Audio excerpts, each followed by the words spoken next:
Food trip naman tayo ngayon sa ating Midnight Express, pero hindi tayo lalayo ng Metro Manila.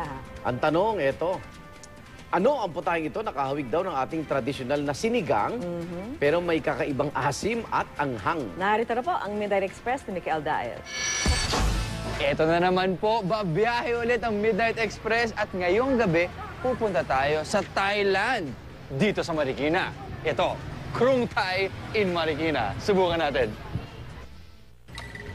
1996 nang itinayo ang Krung Thai, isang restaurant na ang specialty ay Thai food.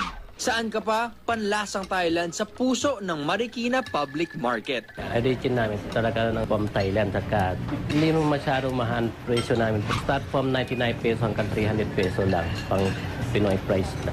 Ang mga bestseller dito ay Pad Thai, bagoong rice with Thai salad, Thai fried chicken, at syempre, ang kanilang ipinagmamalaking authentic Tom Yum.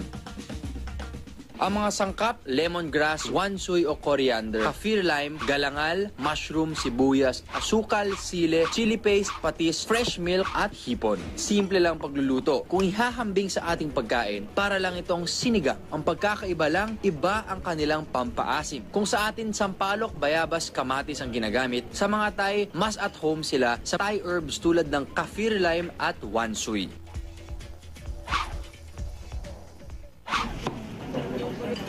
Sa harap ko, ito ang putahe na kinakailangan ng isang Thai restaurant. Kung hindi mo siya pwedeng tawaging Thai restaurant. Ang tawag sa putaheng ito ay Tom Yum. Maasim, tapos parang may tinik-tinik ng anghang sa dila mo. Kung ihahambing ko to sa isang Pilipinong pagkain, masasabi ko parang may pagkasinigang. Okay naman siya. Tom Yum.